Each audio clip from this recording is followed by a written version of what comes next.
I'm here with Cheech and Chong to talk about their new animated film. Are you ready? Yeah, I'm ready. All right. In this corner we have Cheech, Marin. Hey, thank you very much. All people. And in this corner you have Tommy Chong. Hey. And you are? I'm Ben. Okay. Ben. All right, Ben. Bendo. Hit us with your best shot here, Ben. Where did the idea for the animated film originate? It originated with the guys that made it, the Chambers Brothers.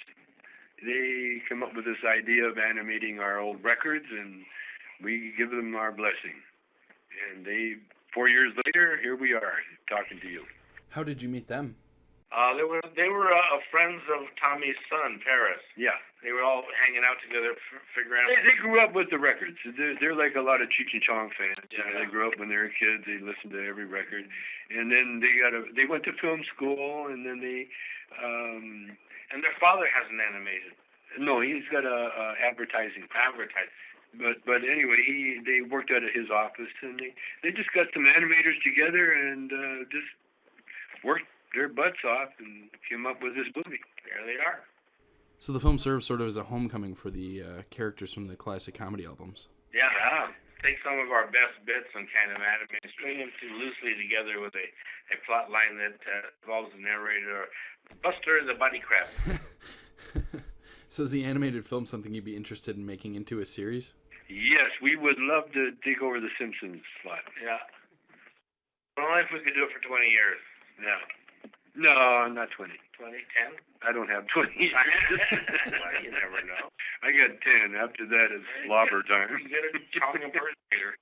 Yeah. After that is don't give a shit time.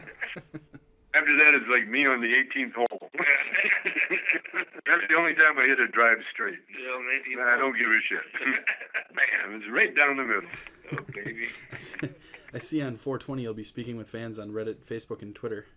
Yes, we are. We're going to do that. I don't know what we're going to do, but we're going to do something. They tell us right away. They feed us first, and then they tell us.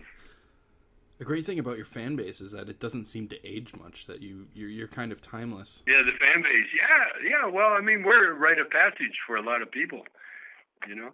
And one of the most, things that you hear every once in a while, you say, you don't know who Cheech and Chong are? Well, come on with me. Yeah, and they on the movies. They turn them on. Hey, listen, we've kept a lot of families together. Yes. Especially sons and fathers. Yeah. And mothers, too. Yeah. And we saved ghetto kids. I know there's a comedian that grew up in a bad part of town, and his dad made him stay in the house and watch Cheech and Chong, listen to Cheech and Chong records, and watch Cheech and Chong movies, because this way you can become a comedian, and you'll have a trade. Sure. You know, you're not going to be hanging with those street guys. You know, there's a growing, I've been seeing this, there's a growing legion of housewives, mothers,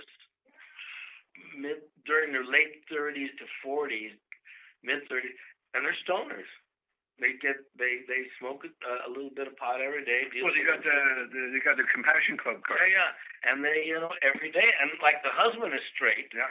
or like drinks wine, but the women every day a little bit of stoner. John Paul, my business guy. Yeah.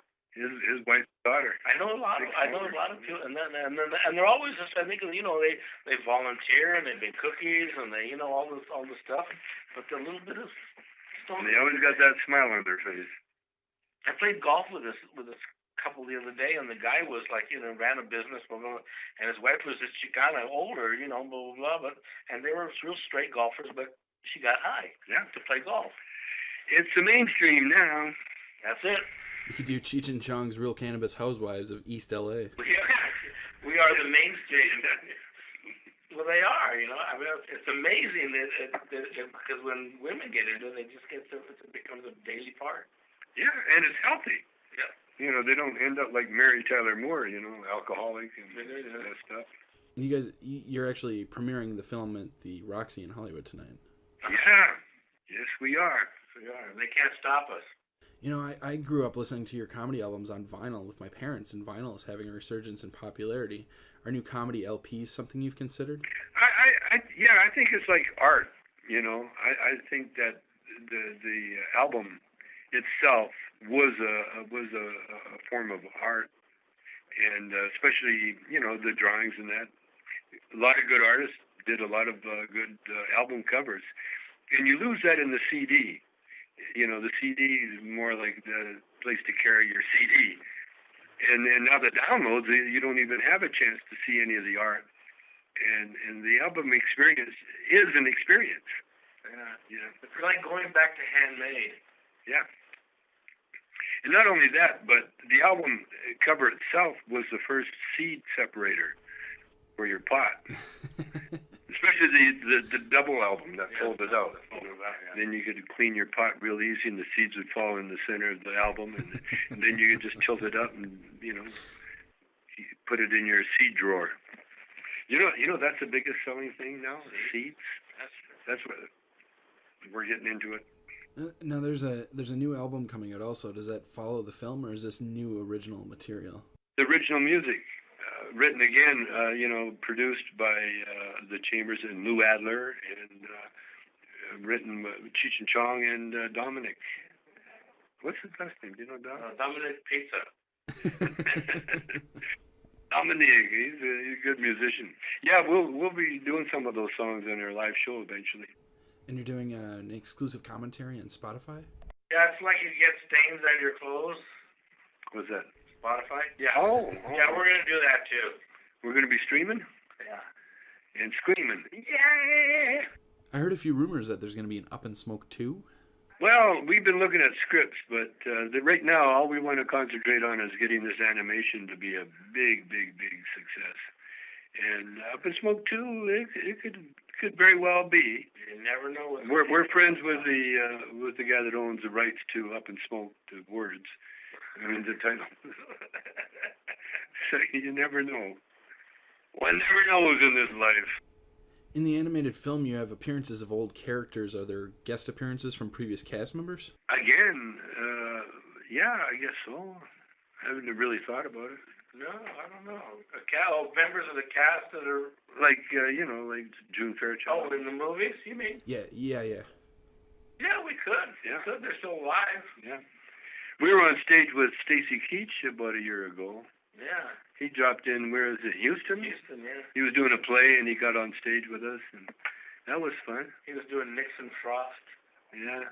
All right, I got one last question for you guys. When do you think the rest of the country is going to follow in the footsteps of Washington and Colorado? About 17 days. I would say between now and the end of Obama's term. I think it's going to be like the gun control issue. They're going to resist it as long as they can, and when they can't resist it any longer, Obama's going to sign an executive order rescheduling pot to Schedule 2, and then the whole country can make up its mind. And I think it'll fall like dominoes. Yeah, I think Alaska for sure. Hawaii. Yeah, Hawaii. Oh yeah. I mean, there's a lot of. As soon as everybody realizes how much money Colorado and Washington are making, that's when you're going to see the big shift. And we can thank the internet and the grow rooms, because you can grow it in your room anywhere in the world. Thank you so much, guys. I wish you great health and success with the film. I'm glad to see you're still smoking. Thank you, my friend. Very much. Appreciate it.